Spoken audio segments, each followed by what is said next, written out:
नमस्कार, स्वागत आहे तुमचं माझ्या यूट्यूब चॅनलमध्ये, ज्याचं नाव आहे स्वामी भक्ती मराठी। आपण रोज अनेक उपाय सेवा या करत असतो। आपल्या आयुष्यामध्ये ज्या काही अडचणी संकट चालू आहेत तर ते कमी होण्यासाठी, ते दूर होण्यासाठी आपण अनेक उपाय आणि सेवा करत असतो। पण जर आपण पितरांची सेवा करत नसाल तर आपण केलेल्या सेवा उपाय कितीही तुम्ही करा तरीही त्याचं फळ आपल्याला मिळत नाही। आणि त्यासाठीच आपल्या पितरांची सेवा करणं देखील खूप गरजेचं आहे। आपण जे काही कष्ट करत असतो, मेहनत करत असतो, ज्या काही सेवा उपाय करत असतो तर त्याचे फळ मिळण्यासाठी आपल्या पितरांची सेवा देखील करणं खूप गरजेचं आहे।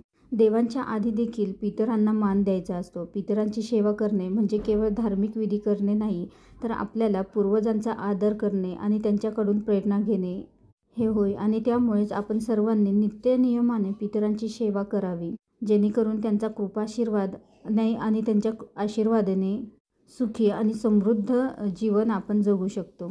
तर आजच्या व्हिडिओमध्ये आपण हेच बघणार आहोत की पितरांची सेवा कशी करावी, याबद्दलची संपूर्ण माहिती आपण या व्हिडिओमध्ये बघणार आहोत। तर व्हिडिओ स्किप न करता संपूर्ण बघा आणि जे कोणी नवीन असेल या चॅनलवरती तर सबस्क्राईब करा। पितरांचे स्मरण केल्याने त्यांच्या कार्याबद्दल आदर बाळगणे आपल्याला आयुष्यामध्ये सुख, समृद्धी आणि यश मिळतं। पितरांच्या प्रसन्नतेसाठी त्यांची उपासना नित्यनियमाने रोज करणे गरजेचं आहे। पितरांचं त्यांचं स्मरण करून तुम्ही काही वस्तूंचे दान देखील करू शकता। यथाशक्ती पितरांच्या नावाने पितरांचं स्मरण करून तुम्ही दान करू शकता। तसेच पितृपक्षामध्ये श्राद्ध आणि तर्पण करणे देखील अतिशय गरजेचं आहे। पितरांच्या आशीर्वादाने शारीरिक, मानसिक बल प्राप्त होते आणि ज्यामुळे आपण कोणत्याही कामामध्ये यशस्वी होऊ शकतो। पितर ह्या आपल्या कुटुंबामध्ये सुखी आणि निरोगी संतान देण्यास मदत करतात। आणि बऱ्याच जणांना दवाखान्यामध्ये ट्रीटमेंट चालू आहे आणि बरेच प्रयत्न करतात पण यश मिळत नाही, संतान प्राप्ती होत नाही, तर अशा वेळी तुम्ही पितरांची सेवा करा, नक्कीच तुम्हाला यश मिळेल। पितरांच्या आशीर्वादाने आर्थिक समृद्धी सुद्धा घरामध्ये येते आणि आर्थिक अडचणी या दूर होतात। आपल्याला निरोगी आयुष्य प्राप्त होते आणि बऱ्याच घरामध्ये सतत आजारपण, पैसा येतो पण तो टिकत नाही। तर अशा गोष्टी जर घरामध्ये चालू असतील तर अशा वेळी पितरांच्या काही सेवा करायला सुरुवात नक्कीच करा, नक्कीच तुम्हाला त्याचा रिझल्ट मिळेल। त्यासोबतच पितरांचा आशीर्वाद कुटुंबामध्ये सुख, शांती त्यांच्या आशीर्वादाने नांदते आणि वैवाहिक जीवन ही देखील आनंदी होते।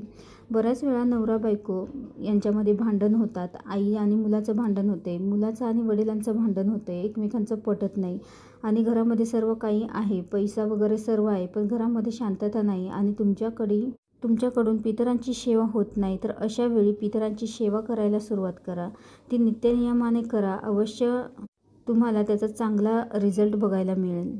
त्यांचा आशीर्वाद, आपल्या पितरांचा आशीर्वाद आपल्या आयुष्यामध्ये असल्याने आपल्या आयुष्यामध्ये सुख, समृद्धी प्राप्त होते। आणि रोज पितरांची सेवा करा। महिला आणि पुरुष दोघेही पितरांची सेवा करू शकतात। तर सेवा काय करावी तर बघा, रोज स्नान केल्यानंतर तुम्ही देवपूजा करता, तर देवपूजा करण्याच्या आधी आपल्याला पितृस्तुती पठण करायचं आहे। तर रोज आपल्याला हे अंघोळ झाल्यानंतर देवपूजा करण्याच्या आधी पितृस्तुती पठण करायचे आहे। तर दक्षिण दिशेला तोंड करून आपल्याला हे पठण करायचं आहे आणि त्यानंतरच तुम्ही तुमची देवपूजा करा, पितरांचं स्मरण करावे। किंवा तुम्ही रोज स्नान झाल्यानंतर तुम्ही 12 ज्योतिर्लिंग स्तोत्रम तर याचे देखील पठण करू शकता। त्यानंतर तुम्ही देवपूजा करा, तर यामुळेही देखील पितृदोषाचा त्रास कमी होण्यास मदत होते। सकाळी घाई गडबड असते तर संध्याकाळी देखील तुम्ही सूर्य मावळल्यानंतर यावेळी देखील तुम्ही या सेवा करू शकता। तर ही जी वेळ असते तर ती देखील पितरांची सेवा करण्याची महत्त्वाची आणि प्रभावी वेळ असते। तर तेव्हा देखील तुम्ही दक्षिण दिशेला तोंड करून पितृस्तोत्र पठण करू शकता किंवा पितृअष्टकम देखील तुम्ही पठण करू शकता। तसेच प्रत्येक अमावस्या ते अमावस्या पितरांचं स्मरण करून त्यांच्यासाठी तुम्ही शिधादान करू शकता किंवा तसेच प्रत्येक एकादशी ते एकादशी श्रीमद संक्षिप्त भागवत याचे देखील पठण करू शकता। अतिशय महत्त्वाच्या आणि प्रभावी अशा या सेवा आहे। तर अवश्य तुम्ही तुमच्या घरामध्ये सतत आजारपण असेल किंवा आर्थिक तंगी येत असेल, घरामध्ये शांतता नाही, घरामध्ये एकमेकांचं पटत नसेल, तर अवश्य तुम्ही पितरांची सेवा करायला सुरुवात करा, नक्कीच तुमच्या आयुष्यामध्ये तुम्हाला रिझल्ट बघायला मिळेल। सर्व गोष्टी तुमच्या दूर होतील। व्हिडिओ आवडला असेल तर लाईक करा, कमेंट करा, शेअर करा आणि सबस्क्राईब करा। श्री स्वामी समर्थ।